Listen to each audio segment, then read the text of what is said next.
Inihahandog ng Department of Agriculture 12, Agri Tayo, Soc Sergeant.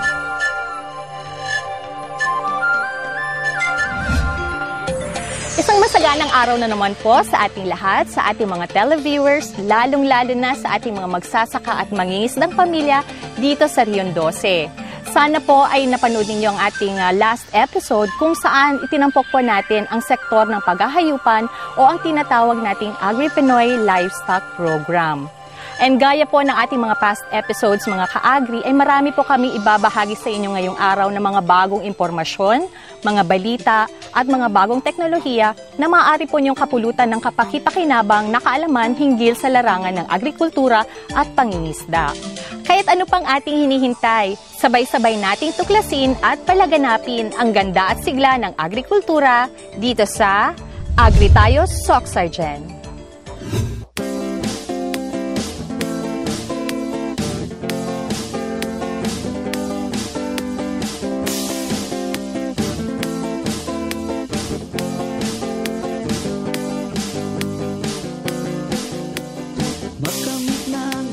Na kaalaman upang ang sakaha at palaisdaan mapagkakitaan ng mamamayan sa agrikulturang pangkabuhayan. Agri Tayo, Soc Sergeant, programang dapat tangkilikin. Agrikultura'y binigyan pansin para sa ating mga mitiin. Agri Tayo, Soc Sergeant, programang dapat tangkilikin. Agrikultura'y binigyan pansin para sa ating mga mitiin. Ito'y programang pangkabuhayan at dito ika'y tutulungan. Agri Tayo, Soc Sergeant, programang dapat tangkilikin. Agrikultura'y binigyan pansin para sa ating mga mitiin. Agri Tayo, Soc Sergeant, programang dapat tangkilikin. Agrikultura'y binigyan pansin para sa ating mga mitiin.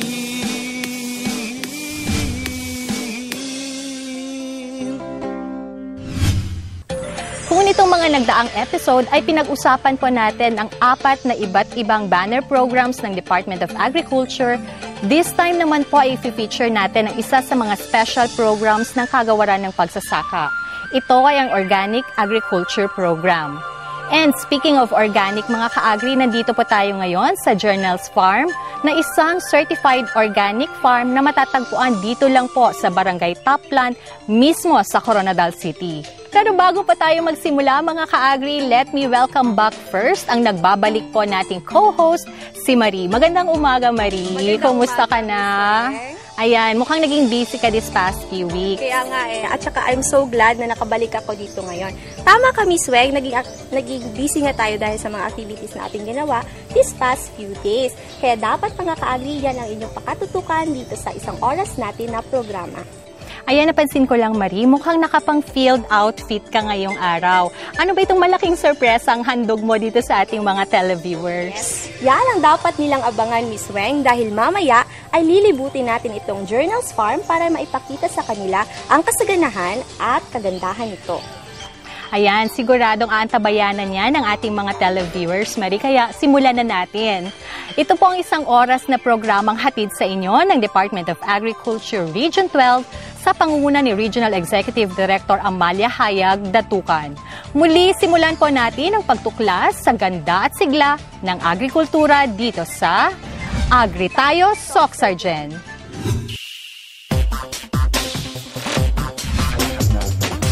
Isang ride shop sa Davao City ang isinagawa ng DA12 upang paghandaan ang implementasyon ng Grassroots Participatory Budgeting o GPB at payapa at masaganang pamayanan o pamana. Maki-agribalita kay Dito Mariano Salvo.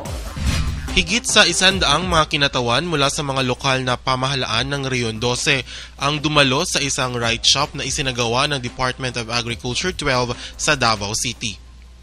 Ayon kay DA12, GPB at Pamana Focal Person Fe Ibanez, ang nasabing ride shop ay may kaugnayan sa paghahanda ng rehiyon sa implementasyon ng Grassroots Participatory Budgeting o GPB at payapa at masaganang pamayanan o pamana sa darating na taon.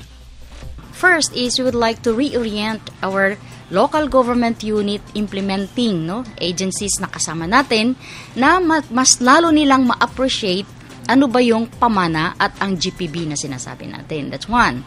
Second is that we would like to know also from them, from the local government unit, the status of the implementation of these two programs, the GPB and pamana, for the 2013 and 2014. Yan siya. Then, ang ikatatlo talaga is we will be prepared for the 2015 implementation of the GPB and pamana. Sa nasabing aktibidad, isinapinal na ng mga local government units recipients ang kanilang mga project proposals na nakabatay sa kanilang local poverty reduction plans at sa pondong inilaan sa kanila ng tanggapan.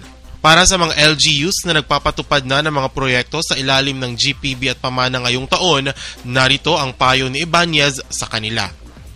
We would like to appeal to our local government unit, implementing agencies and partners to fast track first the preparation and the submission of the project proposals and the other required documents. Second is as soon as the time that they have already received the fund transfer to them, they have to implement it according to the date specified in the MOA. Because from time to time now, the soonest possible time, our monitoring and evaluation team will be roaming around the region in order to monitor these projects that they're going to implement. Nag-uulat para sa Agri Tayo Soxergen, ako si Lito Mariano Salvo.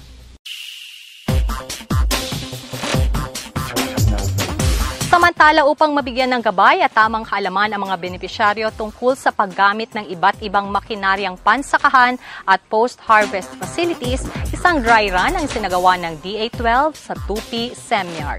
Maki-Agribalita kay Ibrahim Baunti. 15 farmers cooperative sa buong Rehiyon 12 ang inaasang makakatanggap ng tig-isang unit ng 4-wheel drive tractors matapos silang sumailalim sa isang pagsasanay hinggil sa tractor operation and maintenance training na ginanap sa Simiarc, Bulol, Tupi, South Cotabato. Mga kaibigan, kasalukuyan narito po tayo ngayon sa Simiarc sa Bulol, Tupi, South Cotabato kung saan aktual na sinusubukan ng ating mga benepisyaryo yung pagpapaandar ng mga nakahilirang traktura dito sa ating likurang bahagi.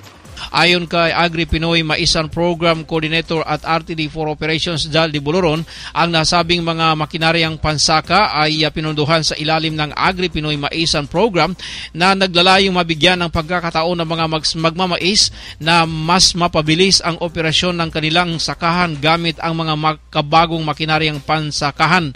Naging lecturer sa nasabing pagsasanay ang kinatawan mula sa LCG Marketing Fortune Truck at pagkatapos ng nasabing lecture ay nagkaroon ng actual demonstrations na labis na mga ikinatuwa ng mga kooperatibang benepisyaryo ng nasabing mga makinarya. Pagkatapos ito, nagkaroon ng distribution ng mga turnover certificates na masaya na mga tinanggap ng mga farmers cooperatives. Nag-uulat para sa Agri Tayo Soxergen, ako si Yves Baundi.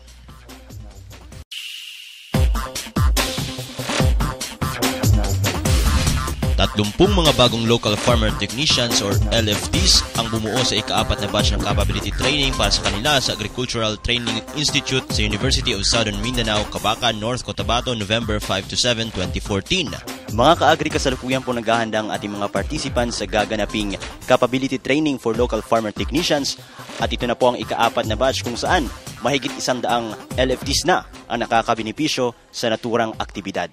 Ang mga partisipante na nanggaling pa sa 4 na lalawigan ng rehiyon ay sumailalim sa mga hands-on training sa pagpuksa ng iba't ibang klase ng peste na umatake sa palayan. Nagpasalamat naman si LFT Focal Person Jocelyn Romasanta sa suporta ng mga LFTs na dumalo dahil hindi sila nag-atubiling sagutin ang imbitasyon para sa training na ito. Ang 4 na batches na trainings ay nakapagsanay na ng mahigit 100 mga LFTs.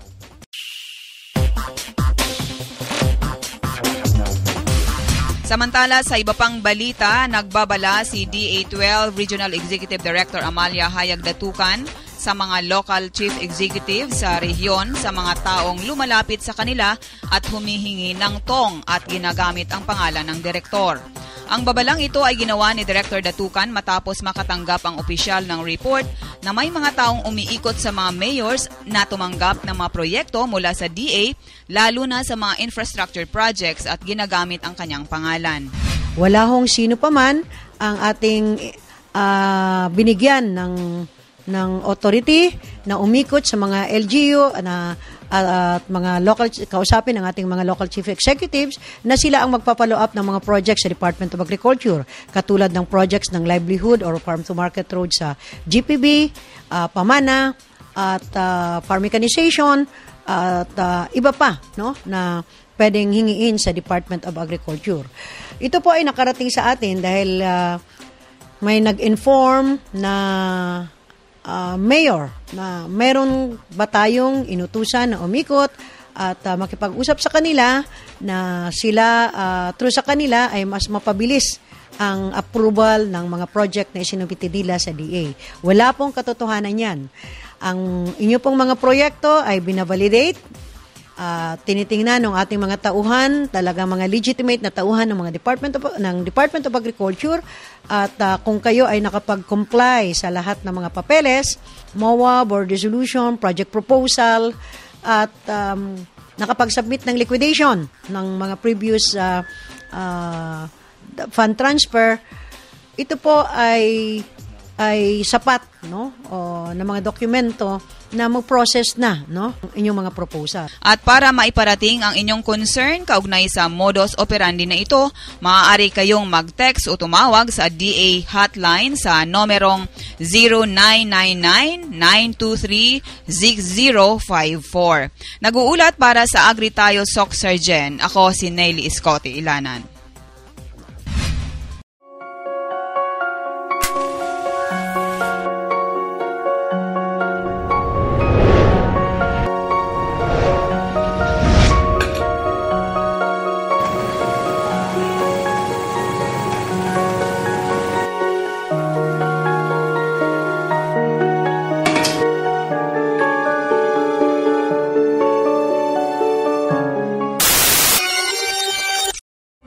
Sa isang araw, ang bawat Pilipino ay nagsasayang ng 2 kutsarang kanin. Katumbas ng mahigit na 1.7 million kilos kada taon na kayang magpakain ng 2.7 million Filipinos.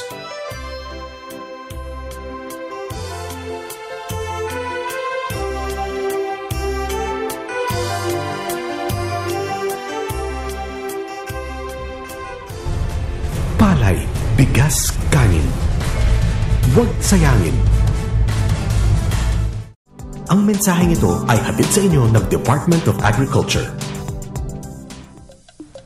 And mga ka-agri, dahil tungkol po sa Organic Agriculture Program ang ating pong paksa this episode, ay makakasama po natin dito sa ating Agri Talakayan ang none other than the focal person po ng Organic Agriculture Program and at the same time, ang Center Chief po ng CEMIARC o itong ating Central Mindanao Integrated Agricultural Research Center na matatagpuan po sa may Bolol-Mala, Tupi, South Cotabato. Please help me welcome Dr. Lorna P. Vilbar. Magandang araw po, Doc. Maari po nating batiin muna ang ating mga televiewers. Magandang umaga, Weng, at magandang umaga po sa lahat ng ating mga televiewers. Ako po ay nagagalak at nagkaroon po tayo ng isang magandang oras ngayon upang malaman po kung ano po yung mga nagaganap sa ating magandang program na Organic Agriculture Program po dito sa ating rehiyon. Ayan, Doc. Sige, umpisahan na natin. Okay. Kumustahin po natin, Doc, itong implementasyon po ng ating mga projects and programs under po dito sa Organic Agriculture Program, specifically po or particularly po sa ating mga accomplishments. Okay po.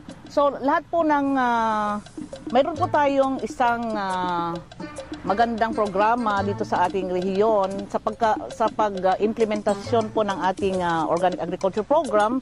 Meron po tayong nakatalaga na ang pinakamalaking party po ng ating budget ay nilalagay po natin sa ating Organic Production Support Services na tayo po ay nagkakaroon ng distribution ng maraming organic seeds kagaya po ng palay, yung ating corn, yung ating soybeans at higit po sa lahat ay yung ating organic vegetable seeds na kailangan po natin ibigay at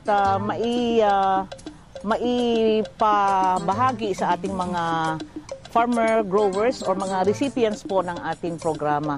At sa pangalawang parte po ng ating programa sa implementasyon po ay meron din po tayong ginagawa sa marketing development services na ginaganap po natin itong mga yung ating organic trading post na meron po tayong 5 trading post na po na inilagay sa iba't ibang probinsya ng ating rehiyon at ngayon po ay nagpa-function na po at meron na po tayong mga klase-klaseng mga organic products na nagkaroon po sila ng display and even kung meron po tayong mga imbitasyon na kinakandak po patungkol sa mga trade fairs or yung Congress ay meron po tayong partisipasyon upang maipakita at maipabahagi po yung lahat ng mga organic products sa iba't ibang munisipyo at iba't ibang probinsya dito sa ating rehiyon upang ma-promote po natin na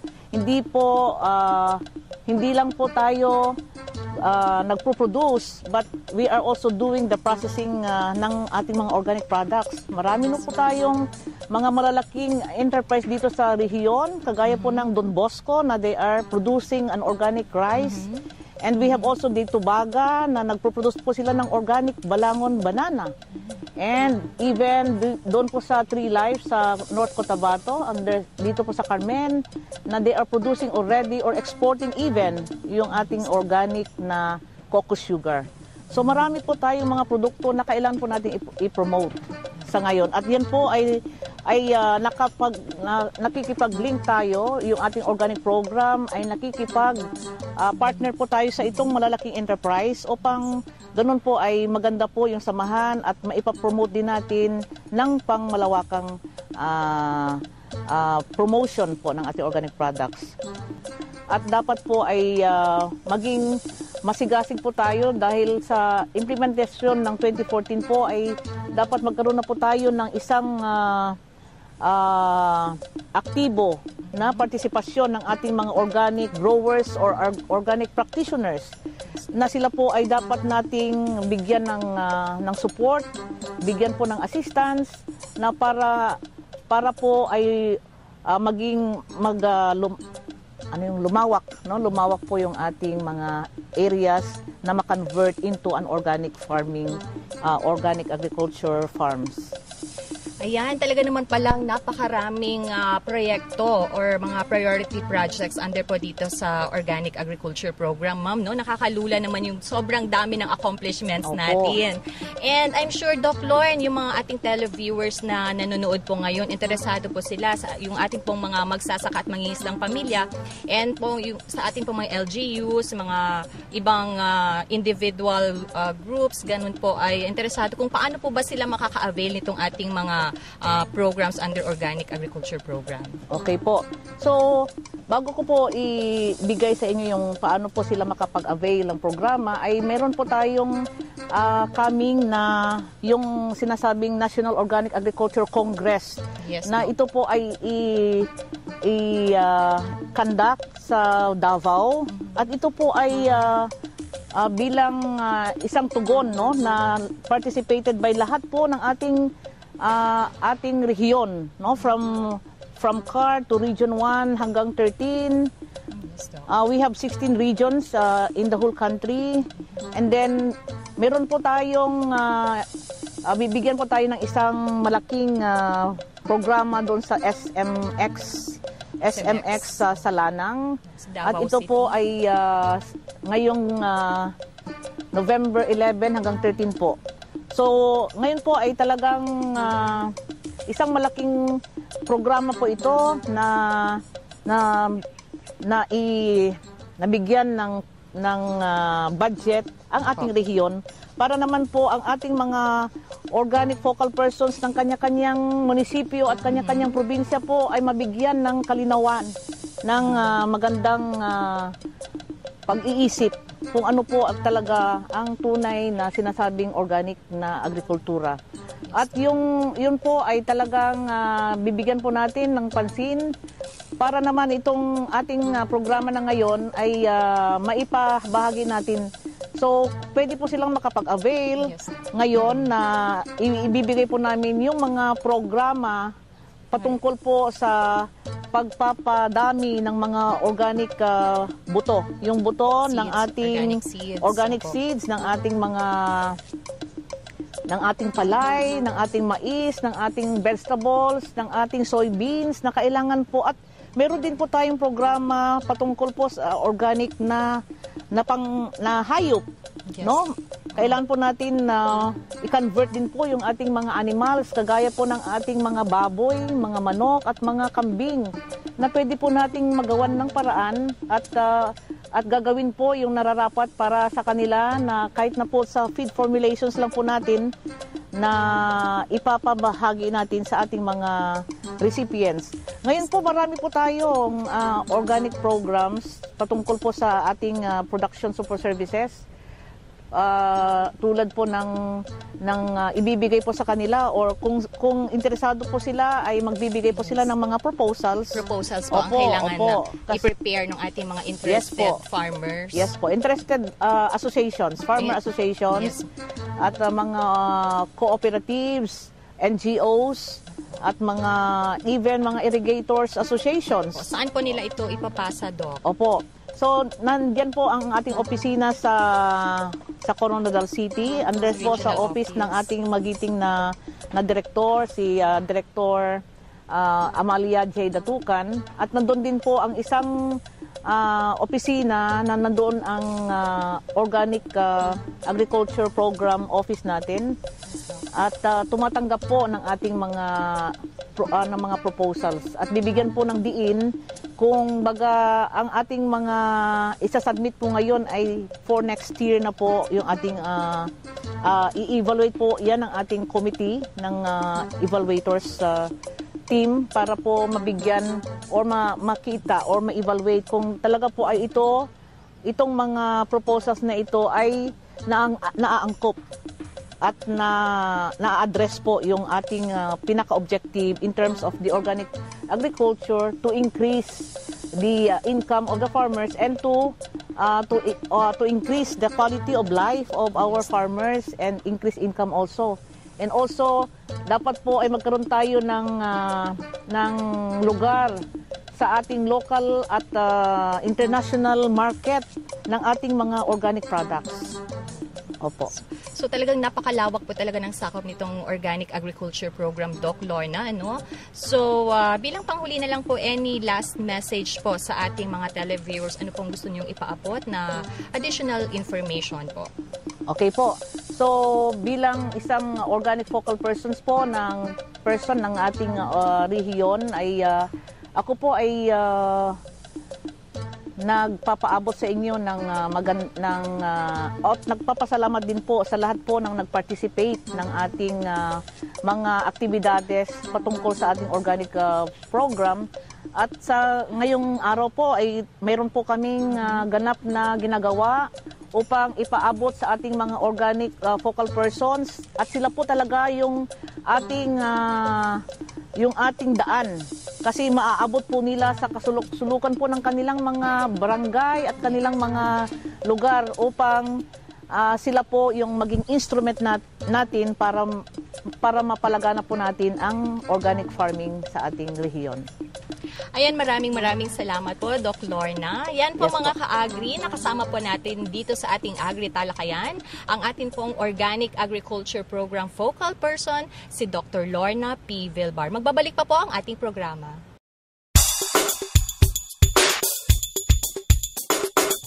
Alam ba ninyo na target ng DA na masailalim sa organikong pagsasaka ang abot sa 74,000 ektaryang sakahan sa buong Sorsogon hanggang 2016? Ang nasambit na lawak ng lupain ay bumubuo sa 5% ng higit sa 1.4 milyong ektaryang sakahan sa buong rehiyon. Nakabatay ang nasabing target sa Republic Act 10068 o Organic Agriculture Act of 2010 na kung saan isinasaad nito na dapat 5% ng lupain sa buong bansa ay mai-convert sa organikong pagsasaka.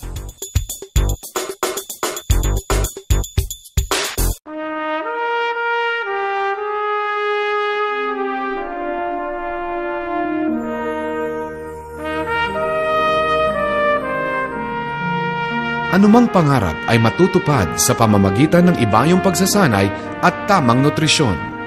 Isinusulong ng Department of Agriculture ang pagkain ng bigas na puting mais dahil sa mga benepisyo nito sa ating kalusugan. Mayaman ito sa protina at mineral. Mataas ang taglay nitong fiber na nakakapagpababa ng kolesterol at nakakatanggal ng toxin na siyang pinagmumulan ng colon cancer. Mabagal matunaw ang mais, kaya't maiiwasan ang pagtaas ng blood sugar na sanhi ng diabetes. Mas tumatagal ang pagkabusog at napapanatili ang lakas at tatag ng ating katawan sa mais. Kaya, ito ang pagkain ng kampyong katulad ko.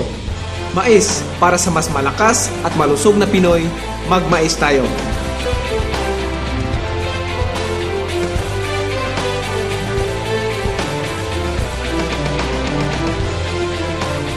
ang mensaheng ito ay hatid sa inyo ng Department of Agriculture at ng himpilang ito.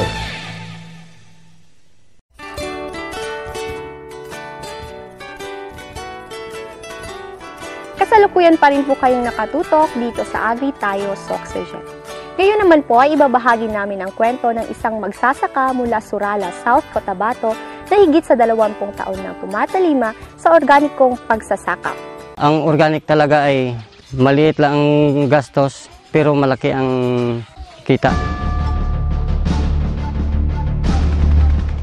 Ako si Arturo Damasco, 50 years old, isang certified organic and biodynamic farmer mula sa Central Surala, South Cotabato. Nung nagsimula pa lang ako ng organic ay maraming tumatawa sa akin dahil sabi nila parang baliw na raw ako. Tulad nung kumukuha ako ng dumi ng hayop tulad ng dumi ng baka, sinabihan ako ng tao na ang iba raw pinupulot ay silupin at saka bato at saka lata, pero ako raw ay tai. Pero hindi ko yun pinansin.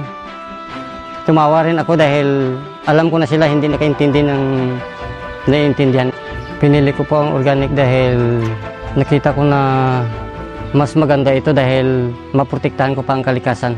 At ang mas mabuti dito dahil maliit na ang gastos, malaki pa ang kita. Sa palay ay umaabot ang income namin sa 87,000 pesos at ang vermicast ay umaabot sa 50,000 pesos.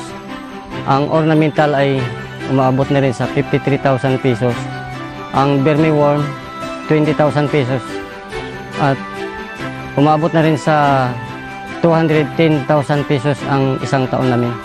Dahil ang akin talaga ay para sa kalikasan at mapakain ko mga anak ko ng organic na walang chemical. Nakapagbigay ako sa komunidad ng trabaho kagaya ng pag-araro, pagtatanim, pagpulot ng kuhol. Nag-conduct din ng training on vermiculture. Sa katunayan, marami na ring mga organic adapter dito sa aming komunidad. Dahil sa kay Antong Damasco, sa aming technician na si Mrs. Yulier Cabar at sa aming amaw si Mr. Hernie Labordo, nainganyo ako sa pag-adapt ng organic farming. Dahil sa organic farming, malaki ang kita, kakunti ang gastos, at saka nakatulong sa health ng mga anak ko na yung kinakain namin ay puro organic. In behalf sa mga natulungan, mga nag-adapt ng organic farming, maraming salamat sa kay Mr. Arturo Damasco sa kanyang tulong. Noong 2005, nagkaroon tayo ng partnership with local government of Surala during the time of Mayor Romulo S. Solivio. At si Arturo Damasco ay isa sa pinakaunang farmer na naniwala sa atin at kanyang ginawa. Inadapt niya sa kanyang farm yung organic and biodynamic farming. So since then, hanggang ngayon, magsasampung taon na. Humigit ko mo lang, magsasampung taon na ginagawa niya ang organic agriculture sa kanyang sakahan. At dahil doon, yung kanyang produkto ay isa rin sa mga certified organic rice na binibili natin at binibenta natin both locally and export. Maliban kay Ginoong Damasco ay meron pang isang ipinagmamalaking organic farmer group practitioner hindi lang ang rehiyon kundi ang bansa. Ito ang Don Bosco Multipurpose Cooperative ng North Cotabato. Ang Don Bosco MPC ang tinaguriang kauna-unahang organic colored rice exporter ng bansa at nakapagluwas na ng mahigit sa 100 metric tons sa iba't ibang panig ng daigdig. Narito po at tunghayan natin kung paano nga ba nagsimula ang Don Bosco Multipurpose Cooperative bago pa tuluyang nakilala sa buong mundo.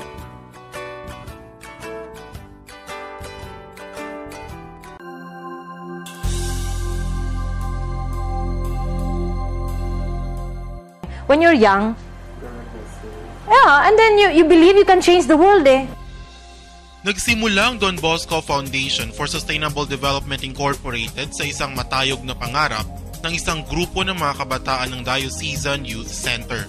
Nakita namin to be really responsive at saka relevant sa ano talaga yung need ng mga kabataan that time kasi sa youth kami. Nakita namin economics yung talagang problema At hindi namin makita yun sa mga kung ano yung program na ginagawa namin because largely cultural Christian formation lang siya. So we wanted to do something concrete and it has to be in the realm of economics. And we thought na agriculture dahil nga ang aming mga clients supposedly ay mga young people, out of school youth. And the very reason why they are out or they were out of school is the fact na they can't afford to be in school. So it's poverty. So sabi namin, it has to be for the out of school youth. And syempre dahil rural and out of school youth, agriculture yung naisip namin dun yung intervention. Ngunit dahil sa kanilang adhikain na magsimula ng di pangkaraniwang pagbabago, kung kaya buong pusong sinuong ng grupo ang larangan ng agrikultura. Sa kabila ng kanilang kakulangan sa kaalaman, matapang na sinubukan ng grupo na magdisenyo ng isang proyekto upang gawing makatotohanan ng tinatawag na sustainable development. Ang Don Bosco Foundation for Sustainable Development Incorporated ay isang civil society organization na matatagpuan sa Batasan, Makilala, North Cotabato. Maraming binubuong produktong agrikultura ang grupo pero ang pinakatanyag sa mga ito ay ang organic colored rice. At one point, we reached 3,400 farming families converted to organic and biodynamic production system. But you know, because the money was coming from abroad, grant money yun. And it was basically for 6 years we were funded by the European Commission. So pera ng Europe yun. Pero syempre, grants do not live forever for you. I mean, it's not there forever. So you had to deal with reality. Ang tanong kasi is, how do you sustain sustainable agriculture? How do you sustain this initiative? So we had to choose, okay, who can we sustain? And we found out yung mga hindi surplus producers, hindi namin sila kayang i-sustain ng pera galing sa labas. Kailangan, tama na yung pamamalimos. We will have to mobilize and build our own resources. So we chose the surplus producers. And nakita namin, the way to sustain sustainable agriculture is really to link it with the market. To share the responsibility of taking care of the earth and the communities with the market. And that is why pinasok namin yung alternative marketing services. Dahil sa kanilang pitang maibahagi sa sangkatauhan ng kabutihang handog ng mga organikong produkto, isinila ang Don Bosco Multipurpose Cooperative na nagsisilbing marketing facility na makikita naman sa bayan ng Mlang, North Cotabato. Tinatawag namang Bios Dynamis ang organic specialty shops nito na nakatayo sa ilang mga bayan sa Rion 12 at sa mga lungsod ng Davao at Quezon na nag-aalok naman ng iba't ibang organic products gaya ng organic rice, dairy products at mga herbal supplements. Yung ginagawa namin is a life-changing initiative na mabago natin yung pananaw, mabago natin yung buhay. Of course, una-una ng ating mga magsasaka, and mabago rin natin yung pananaw ng ating mga consumers kasi sila yung kumakain ng ating produkto para magkaroon tayo ng healthy environment, healthy people, healthy lifestyle. Masusustain natin kasi we're doing business, kumikita tayo para maging sustainable. Hindi lamang sa Pilipinas natitikman ang mga produkto ng Don Bosco MPC dahil namamayagpag din ang mga ito sa ibayong dagat. Sa katunayan, ang Don Bosco MPC, katuwang ang Department of Agriculture, ay nag-export na ng abot sa 33 metriko tonelada ng organic black, red at brown rice patungong Dubai, United Arab Emirates, Hong Kong at Macau. Ngunit hindi pa nagtatapos ang eksportasyon ng bigas ng Don Bosco MPC dahil ayon kay General Manager Romano Laurilla, mayroon pang mga bansa gaya ng Estados Unidos at Canada ang nagpakita ng kanilang interes na mag-angkat ng organic rice. Bilang pagkilala naman sa kanilang makasaysayang ambag sa rice export program ng bansa, hinandugan ng Department of Agriculture sa pangangasiwa ni Secretary Proceso Alcalang Don Bosco MPC ng isang plaque dahil sa pakikipagtulungan nito sa pamahalaan para mairaos ang pagluluwas ng matataas na uri ng bigas. Kami po ay nagagalak dahil po sa parangal na ito na iginawad ng kalihim natin, Secretary Proceso J. Alcala, dahil po sa ginawa nating rice export na black rice 15 tons papunta pong Dubai. At kami po ay nagpapasalamat sa tulong ng ating Regional Executive Director Amalia Datucan, DA family, sa pagsuporta sa success na natanggap namin.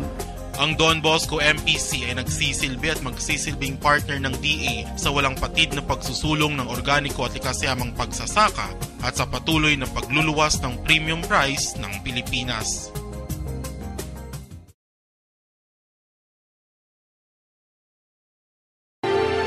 Sayang. Sayang. Sayang.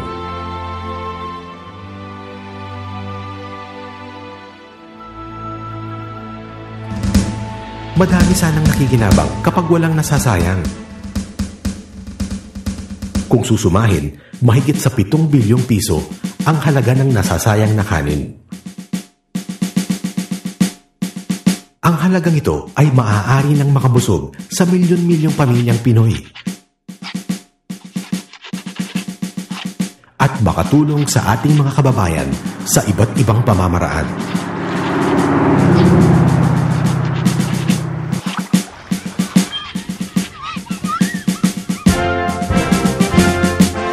Sama-sama tayong lahat. Palay, bigas, kanin, huwag sayangin upang marami ang makakain. Ano ba ang mga mabuting gawin upang hindi nasasayang ang palay, bigas at kanin?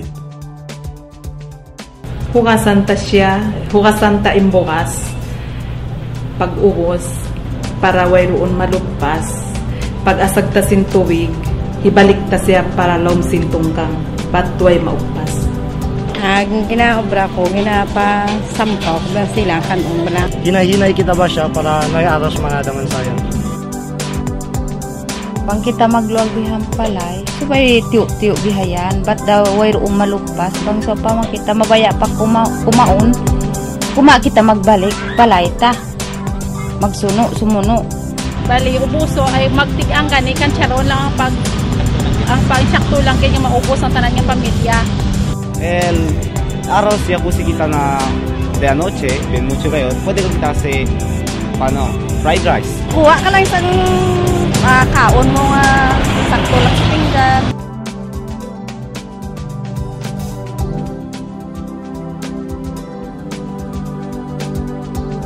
Alamin at tandaan ang mga tamang pamamaraan upang iwasang masayang ang kanin.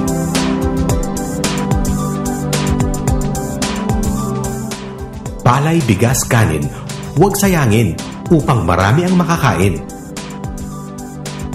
Ang mensaheng ito ay hatid sa inyo ng Department of Agriculture. We have to be honest, sometimes yung mga ups and downs din ng mga operation natin, especially sa Department of Agriculture. Nandyan yan. Hindi natin sabihin na perfect yet. But for this year, starting last year up to the present time, natatanaw na namin yung napakalaking proyekto na ibibigay sa amin. No? Well, in fact, very excited yung mga tao namin, like yung mga concreting of road na ibibigay sa amin. Well, that's the first time. At saka, parang dream comes true yan sa mga tribo kasi never sila nakakakita ng highway na simentado na kalsada, nakakarating doon sa bundok. Could you imagine, yung tao maglabas ng kanyang produkto, it take how many hours, how many days para lang maibaba sa market yung kanilang mga produkto. Hindi na gawa yun. Minsan nabubulok pa yung mga produkto nila, kawawa sila. So ngayon, masaya kami kasi nga we are one of the beneficiary of the Pamana program ng Department of Agriculture. Sa ngayon lang talagang na-excited na ang mga tao kasi nakikita na nila yung mga transportation natin nakakarating na sa kanila. So yun na nakikita namin na very excited kami, especially kami na mga leaders din dito at sabi ko nga pasalamatan namin ito malaki kasi ikala namin nakakalimutan na rin kami kasi ang layo din ng lugar talaga naman. If you look at Tiboli, puro bundok, pero pinakamalaking land area yung lugar namin. It is 94,000 hectares and we are just utilizing 20,000 sa mga yung mga ni-utilize ng mga multinational sector natin ngayon. So how many, you imagine how many thousands yung nandyan pa na idle na mga lupa no, na nandyan.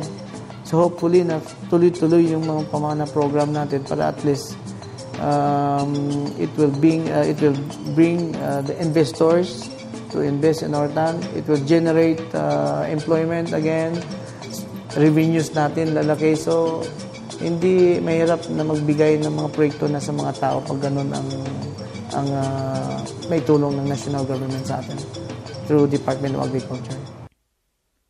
Ang El Niño ay isang hindi pangkaraniwang kaganapan sa klima na nararanasan sa buong mundo. Umiinit kasi ang karagatang Pasipiko, kaya nagiging mainit at maalinsangan din ang buga ng hangin. Tumatagal ito ng 8 buwan, minsan higit pa sa 1 taon. Naulit din ito tuwing 2 hanggang 7 taon. Iba-iba ang pagitan, kaya mahirap hulaan. Ang pinakamaganda, maging laging handa, lalo na yung mga pinaka-apektadong lugar. Huli tayong dinalaw ng El Niño taong 2010, kung saan libo-libong ektaryang sakahan sa bansa ang natuyo. Nagkaroon din ng malawakang kakulangan sa tubig, pagkamatay ng mga lamang dagat, pagbaba ng produksyon ng mga pananim, malnutrisyon at pagtaas ng mga bilihin. Hindi biro ang mga epekto ng El Niño, kaya't wala man sa kamay natin ang pagdating nito, harapin natin ito ng may kaakibat na solusyon.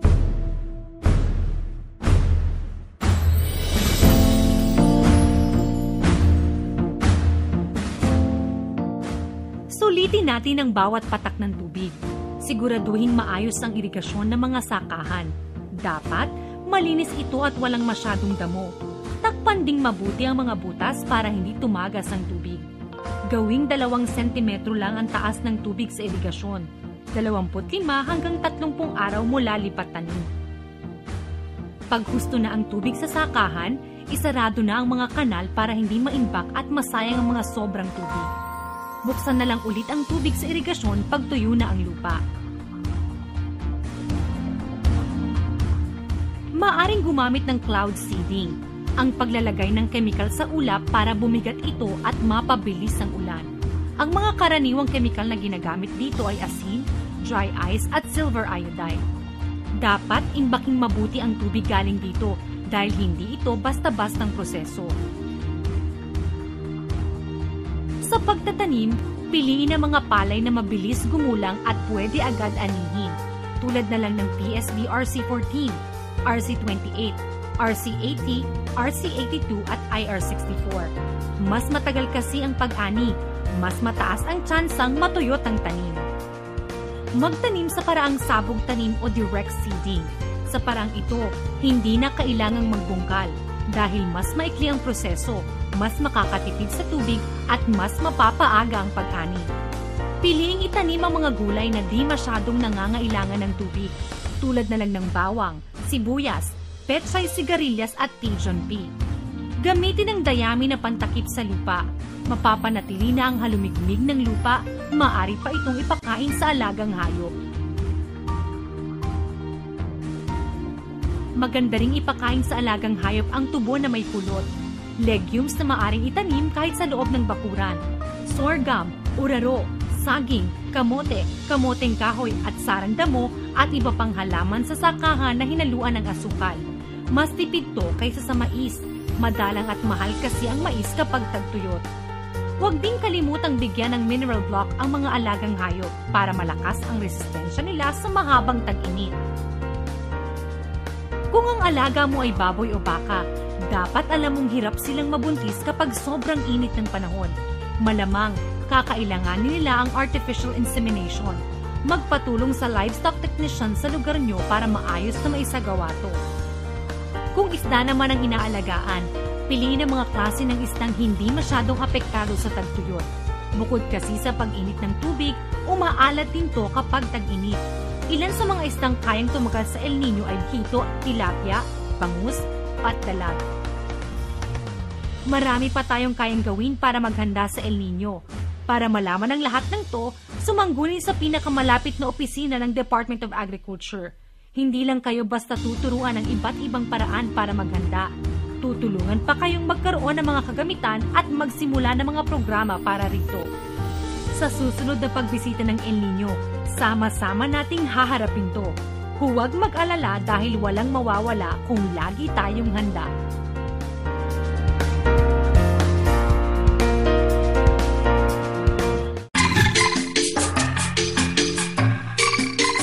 Nandito naman tayo sa ating programang Agri Tayo sa Oxargen. Ito ang ating pang-anim na edisyon at ang inyong inaabangan ngayong edisyon na ito ay ang Organic Agriculture Program ng Department of Agriculture. Ito, kung inyong matatandaan, ang Organic Agriculture ay mula sa batas ng Republic Act 10068 na ang ating butihing kalihim na si Secretary Proceso Alcala ang nangungunang o pangunahing author. So sa programang Organic Agriculture ng Department ng ating kagawaran ay mayroong mga sari-sari, no? O katulad ng iba pang mga programa, ay iba't ibang interventions. Una rito ay yung production support services. Sa production support services, hindi lamang ito sa crops, mayroon din tayo rito sa livestock. So mula sa crops, ay siyempre, nandyan na yung rice, yung vegetable production, organic corn, at sa high-valued naman, ang sinimulan natin ngayon ay ang organic soybean. Sa livestock, pasok dito ang swine production, chicken production, at ang goat production. Sa mga facilities, marami, no? Hindi lamang local government units ang nag-e-implement nito, ngunit mayroon din tayo mga farmers associations na nag-e-implementa ng mga fertilizing facilities. Mayroon din tayong naibigay na organic banana chips processing plant. At of course, mayroon tayong 30 units compost tea brewer at 250 units na ANC Dormitel na composting facility. Kasama sa programang Organic Agriculture ay ang suporta din sa marketing services. Tinitingnan ng Department of Agriculture dahil ang organic products ay siyempre pa premium ang presyo sa palengke, tayo ay nag-a-assist na sila o ang ating mga producer nito ay mailink natin, no, or mabigyan ng lugar, no, or marketplace na kung saan ay pwede nila itong maitinda. Sa loob ng 4 na taon na yan ay palagi tayong aktibo sa pagsuporta sa mga local government units, sa ating mga organikong magsasaka, and kung inyong narinig, nag-a-assist na tayo or nabigyan natin ng significant na assistance yung ating organic rice. At yan ang unang-unang maipagmalaki ng Department of Agriculture, kasama siyempre ang Don Bosco Multipurpose Cooperative ng Blang North, Cotabato. Sa kasalukuyan, hindi lamang ang Department of Agriculture ang nakatutok rito, mismong ang Provincial Government Office na pinangungunahan ni Governor Lala ay nakatutok din, no, sa pagpaunlad ng ating organic colored rice. Ito ay naidala na natin sa ating mga sa ating export market, at patuloy silang kumukuha ng mga orders, no, mula sa kanilang mga partners sa ibang bansa. At ang ibig sabihin niyan ay lumalago rin, no, nagpapalawak pa rin sila ng kanilang mga organic agriculture rice production area. Ang kagandahan po ng organic, lalo na dito sa rice, ay sila ay pwedeng bumili ng mas mataas sa prevailing market dahil nga ang presyo nito sa merkado ay premium, may kataasan. So in effect, ang ating mga magsasaka ay nagkakaroon ng benepisyo. Ating inaanyayahan ang ating mga magsasaka na tingnan po ang benepisyong madala ng organic agriculture sa inyong mga bukid, at ang tinatarget natin ngayon sa kabubuan ng ating agriculture area ay at least sana ay aabot ng 5% muna ang ating nakatutok sa organic agriculture. So, yun po ang ating mai-share sa inyo about sa Organic Agriculture Program. At kung mayroon pa po kayong mga katanungan, mayroon kayong gustong maiparating or kaya gustong sumali sa programang Organic Agriculture, huwag pong mag-atubili na bumisita sa mga opisina ng Department of Agriculture or ng Provincial Government Office or Municipal Agriculture Offices sa inyong mga lugar. So, sa inyo pong lahat, magandang umaga at tumutok lang po palagi dito sa Agri Tayo Soc-Sargen bawat Sabado ng umaga. Magandang umaga po sa inyong lahat. Talaga namang naging hitik sa mga bagong kaalaman hinggil sa larangan ng pagsasaka at pangingisda ang isang oras nating pagsasama. Pero bago tayo magpaalam mga ka-agri, narito muna ang listahan ng ating mga broadcast outlets kung saan maaari niyo pong mapanood ang ating programa.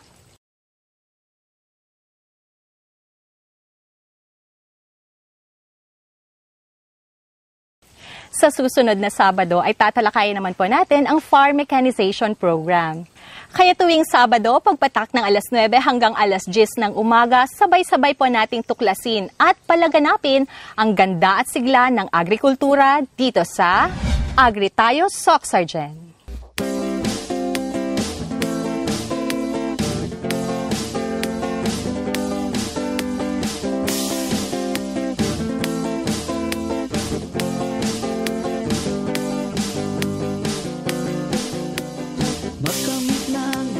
Na kaalaman upang ang sakaha at palaisdaan mapagkakitaan ng mamamayan sa agrikulturang pangkabuhayan. Agri Tayo Soc-Sargen, programang dapat tangkilikin. Agrikultura'y binigyan pansin para sa ating mga mitiin. Agri Tayo Soc-Sargen, programang dapat tangkilikin. Agrikultura'y binigyan pansin para sa ating mga mitiin.